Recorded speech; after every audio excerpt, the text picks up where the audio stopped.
Hello students, आज हम RBSC class 10th math के लिए यूनिट 1 वास्तविक संख्याओं को पढ़ेंगे। इसमें हम सारे एग्जाम्पल्स और क्वेश्चंस को कवर करेंगे। हम एग्जाम्पल से स्टार्ट करेंगे, तो सबसे फर्स्ट एग्जाम्पल लेते हैं।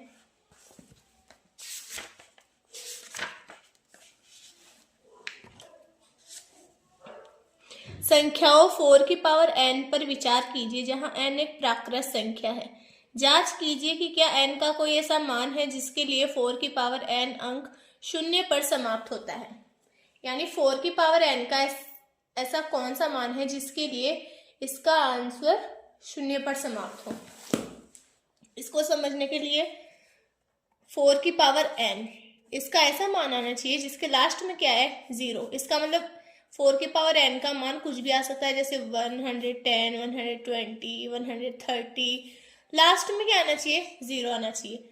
मतलब हमें n का मान चाहिए, यानी n की जगह ऐसी क्या कौन सी संख्या रखे जिससे इसका मान क्या आ जाए, 0 पे समाप्त हो जाए। अब हम जानते हैं कि 4 क्या होता है, 4 का अभाज्य गुणनखंड क्या होता है, 2 × 2। इसका मतलब 2 की पावर 2, और इस पे पहले से पावर कितनी लगी है, n। अब 0 आने की शर्त ये होती है कि उसके अभाज्य गुणनखंड में क्या हो, मल्टीप्लाई में 5 हो। लेकिन हमको यहाँ पे क्या दिख रहा है, इसके अभाज्य गुणनखंड में 5 नहीं है। तो हम कह सकते हैं कि 4 की पावर n का मान कभी भी शून्य पर समाप्त नहीं होगा। क्यों नहीं होगा, क्योंकि इसके अभाज्य गुणनखंड में 5 नहीं है। तो हम इसको एग्जाम में कैसे करेंगे उसके देखते हैं। एग्जाम्पल नंबर 1 दिया है।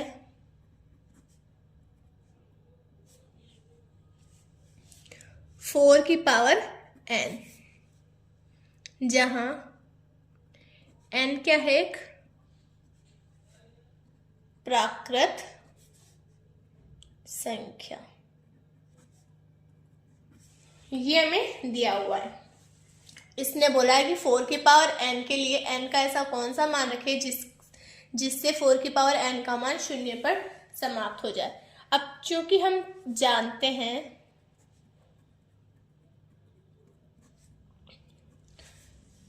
4 की पावर n का अभाज्य गुणनखंड करेंगे, ठीक है। अभाज्य गुणनखंड करने पर, तो अभाज्य गुणनखंड करने पर क्या आएगा, 4 की पावर n को क्या लिख सकते हैं हम, 2 × 2 की पावर n। इसमें 4 की पावर n के लिए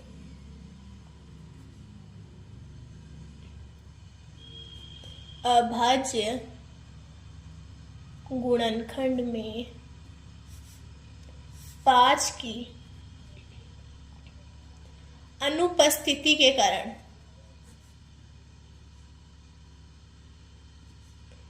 यह संख्या n के किसी भी मान के लिए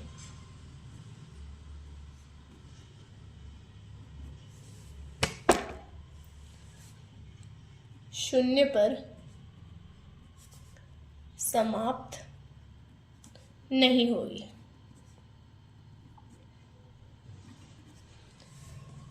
इसने बोला था 4 की पावर n के लिए n का ऐसा कौन सा मान है जिससे 4 की पावर n का मान शून्य पर समाप्त हो जाए। अब हमें इस अभाज्य गुणनखंड से ये पता चल रहा है कि इसमें 5 का कोई मल्टीपल नहीं है, 5 का कोई गुणनखंड नहीं है। इसका मतलब 4 की पावर n का मान कभी भी शून्य पर समाप्त नहीं होगा। आगे बढ़ते हैं हम एग्जाम्पल नंबर 2 की तरफ। तो देखिए एग्जाम्पल नंबर 2, संख्याओं 6 और 20 के अभाज्य गुणनखंड विधि से एचसीएफ और एलसीएम ज्ञात कीजिए। यानी अभाज्य गुणनखंड विधि से हमें दो संख्याओं का एचसीएफ और एलसीएम ज्ञात करना है। तो देखिए हम एग्जाम में इस क्वेश्चन को कैसे करेंगे। एग्जाम्पल नंबर 2 दिया है संख्याएं 6 और 20 है। अब अभाज्य गुणनखंड विधि से हम जानते हैं कि 6 को लिख सकते हैं हम 2 की पावर 1 और 3 की पावर 1, और 20 को क्या लिख सकते हैं हम 2 इंटू 2 इंटू 5, इसका मतलब 2 की पावर 2 और 5 की पावर 1। इतना करने के बाद में इसने बोला है निकालो HCF। HCF का मतलब होता है highest common factor. Highest common factor यानी ऐसी संख्या जो दोनों संख्याओं के पास या जितनी संख्याएं आपको दी हुई है सबके पास प्रेजेंट होनी चाहिए। यानी ये देखिए इसके पास 2 की पावर 1 है, इसके पास 2 की पावर 2 है, यानी इसके पास भी 2 की पावर 1 है। ठीक है, तो इसका HCF क्या हो जाएगा 2 की पावर 1। आगे देखिए 3 की पावर 1 है लेकिन इसके पास 3 की पावर 1 नहीं है, इसके पास 5 की पावर 1 है लेकिन इसके पास नहीं है। इसका मतलब इसका HCF तो कितना आ गया 2। अब निकालेंगे हम इसका LCM। देखिए LCM निकालने के 2 तरीके होते हैं। ठीक है, 2 संख्याओं के लिए 2 तरीके हैं, लेकिन 3 संख्याओं के लिए सिर्फ एक ही तरीके से निकलेगा।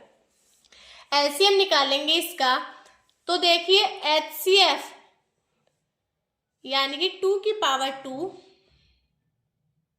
2 की पावर 1, इसके अलावा जो भी बचा है यानी 2 की पावर, इसके पास 2 की पावर 1 तो ले ली, 2 की पावर 1, इसके पास से 3 की पावर 1 और यहाँ से क्या आ जाएगा 5 की पावर 1। इसका मतलब इनको मल्टीप्लाई करने पे इसका LCM कितना आ जाएगा 60 आ जाएगा। एक तरीका तो ये है। एक तरीका 2 संख्याओं के लिए एक फॉर्मूला होता है HCF into LCM is equal to होता है संख्याओं का गुणनफल, संख्याओं का गुणनफल। लेकिन ये फॉर्मूला ओनली 2 संख्याओं के लिए ही यूज कर सकते हैं। अगर आपको 3 संख्याओं का LCM पूछा है तो इस फॉर्मूले से उसका आंसर नहीं आएगा। ठीक है, तो HCF हमने निकाला, कितना आया 2। LCM मान लो हमें पता नहीं है अभी तक। ठीक है, और संख्याएं क्या है 6 मल्टीप्लाई में 20, तो इसका LCM निकालेंगे तो 6 मल्टीप्लाई 20 अपॉन में क्या आ जाएगा 2। इसका मतलब LCM कितना आ गया इसका 60। तो आप देखिए इस तरीके से भी LCM 60 आ रहा है और इस तरीके से भी LCM 60 आ रहा है। इसका मतलब 2 संख्याओं के लिए 2 तरीकों से हम LCM निकाल सकते हैं। आगे हम एग्जाम्पल नंबर 3 की तरफ चलते हैं। तो देखिए एग्जाम्पल नंबर 3, अभाज्य गुणनखंड विधि द्वारा 96 और 404 का HCF ज्ञात कीजिए और फिर इनका LCM ज्ञात कीजिए। तो एग्जाम्पल नंबर 3 देखते कैसे करेंगे। एग्जाम्पल नंबर 3 दिया है संख्याएं 96 है और 404 है। अभाज्य गुणनखंड विधि से हम इसको सॉल्व करते हैं तो 96 इज इक्वल टू 96 को क्या लिख सकते हैं हम 2 multiply 2 multiply 2 multiply 2 multiply 2 multiply में 3। इसका मतलब 2 की पावर 1 2 3 4 5, 2 की पावर 5 और मल्टीप्लाई में 3 की पावर 1। 96 को अभाज्य गुणनखंड विधि से सॉल्व करने पर, और 404 को करेंगे तो 2 मल्टीप्लाई 2 मल्टीप्लाई 101, यानी ये हो जाएगा 2 की पावर 2 मल्टीप्लाई में 101। HCF निकालेंगे यानी हाईएस्ट कॉमन फैक्टर। दोनों के पास कौन सी संख्या है जो कॉमन है, इसके पास 2 की पावर 2 है और इसके पास 2 की पावर 5 है, तो बताइए कॉमन आ जाएगी 2 की पावर 2। 2 की पावर 2 का मीन्स होता है 4, यानी HCF कितना आ गया इसका 4। अब हम निकालेंगे इसका LCM, तो फॉर्मूला लगाएंगे। हम जानते हैं फॉर्मूला लिखने से पहले अगर आप एग्जाम हॉल में हैं तो ये जरूर लिखें, HCM into LCF is equal to संख्याओं का गुणा। उसके बाद आपको फॉर्मूला लिखना है संख्याओं का गुणनफल, बाद में आप अपना क्वेश्चन सॉल्व करेंगे। तो LCM हमें निकालना है, HCF हमें कितना निकाला अपन ने 4। संख्याएं कौन सी है 96 है और 404 है। ठीक है, तो इसका LCM कितना आ जाएगा 96 मल्टीप्लाई 404, ये मल्टीप्लाई में इधर आएगी तो डिवाइड में आ जाएगी, तो इसका LCM आ जाएगा सॉल्व करने पे इन दोनों को मल्टीप्लाई करेंगे तो HCF आ जाएगा 9696, ये आ जाएगा इसका LCM। दूसरे तरीके से भी आप इसको सॉल्व कर सकते हैं, जैसे हमने एग्जाम्पल नंबर 2 को किया था। आगे हम एग्जाम्पल नंबर 4 की तरफ चलते हैं।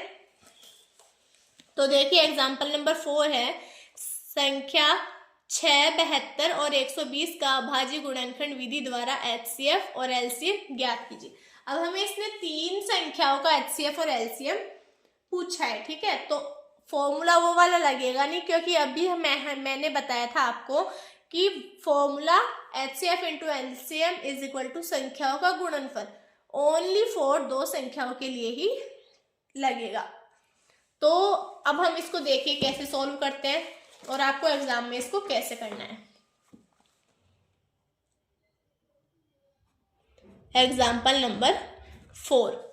तो देखिए एग्जाम्पल नंबर 4 को सॉल्व करते हैं। दिया है संख्याएं कौन कौन सी आपके पास में, 6 है, 72 है और 120 है। तो अभाज्य गुणनखंड से हमें पता है 6 को हम लिख सकते हैं 2 × 3, इसका मतलब 2 की पावर 1 और 3 की पावर 1। 72 को क्या लिख सकते हैं, 2 × 2 × 2 मल्टीप्लाई में 3 × 3, इसका मतलब 2 की पावर 3 और 3 की पावर 2, ठीक है। आगे देखिए 120 को क्या लिख सकते हैं, 2 × 2 × 2 मल्टीप्लाई 3 × 5, इसका मतलब 2 की पावर 3 मल्टीप्लाई में 3 की पावर 1 मल्टीप्लाई में 5 की पावर 1। इतना करने के बाद में हम इसका निकालेंगे HCF। अब HCF आपको समझ आ गया होगा कि हाईएस्ट कॉमन फैक्टर जो सारी संख्याओं के पास होना चाहिए। अगर आपको 2 संख्या दी है तो दोनों के पास, 3 हो तो तीनों के पास। अब देखिए कॉमन ऐसी कौन सी कॉमन संख्या है जो तीनों के पास है। इसके पास 2 की पावर 1 है, इसके पास 2 की पावर 3 है और इसके पास भी 2 की पावर 3 है। इसका मतलब 2 की पावर 1 तो सबके पास है, तो 2 की पावर 1। इसके अलावा देखिए इसके पास 3 की पावर 1 है, इसके पास 3 की पावर 2 है और इसके पास 3 की पावर 1 है। इसका मतलब 3 की पावर 1 भी सबके पास है। आगे देखिए इसके पास 5 की पावर 1 है लेकिन इनके पास नहीं है। इसका मतलब इसका HCF कितना आ जाएगा, 2 × 3 कितना आ गया, 6। इसका HCF हमने निकाल लिया, 6 आ गया। अब हम इसका LCM निकालते हैं। अब मैंने आपको बताया था कि वो फॉर्मूला यहाँ अप्लाई नहीं करेंगे। अगर 3 संख्याओं के लिए उस फॉर्मूले को अप्लाई किया तो आपका LCM बिल्कुल गलत आएगा, ठीक है। तो देखिए इसका LCM कैसे निकालेंगे, जो तरीका मैंने एग्जाम्पल नंबर 2 में बताया था उसको यहाँ यूज करेंगे, ठीक है। तो इसके लिए देखिए 2 की पावर 1 सबके पास थी, 2 की पावर 1 लिख ली। 3 की पावर 1 सबके पास थी, 3 की पावर 1 लिख ली, ठीक है। इतना लिखने के बाद में अब देखिए 2 की पावर 2 यहाँ बच रही है और 2 की पावर 2 यहाँ बच रही है। इसका मतलब 2 की पावर 2 लिख देंगे, ठीक है। जो बच रहा है उनको भी मल्टीप्लाई में लिखेंगे। 3 की पावर 1 कॉमन ले ली थी, इसके अलावा क्या बचा है इसके पास, 3 की पावर 1 अभी भी एक्स्ट्रा है, वो लिख दी हमने। 5 की पावर 1 बची है, वो लिख दी हमने। अब इनको कर लो सॉल्व, इनको कर लो मल्टीप्लाई। तो मल्टीप्लाई करने के बाद में इसका आंसर हमें मिलेगा 360। तो इस तरीके से हम इस क्वेश्चन को सॉल्व करेंगे और इसका LCM निकालेंगे। फॉर्मूला यूज नहीं करना है यहाँ पे। तो आपको समझ आ गया होगा कि अगर 3 संख्याएं दी हुई हो तो हम LCM कैसे निकालें, ठीक है। तो नेक्स्ट वीडियो में हम देखेंगे प्रश्नावली 1.1 के क्वेश्चंस। ये वीडियो यहीं पे एंड करते हैं, मिलेंगे नेक्स्ट वीडियो में। Thank you for watching video. आपको अगर ये वीडियो पसंद आया हो तो प्लीज़ इसको लाइक कीजिए और सब्सक्राइब कीजिए और जितना हो सके अपने फ्रेंड्स के साथ इसको शेयर कीजिए। Thank you.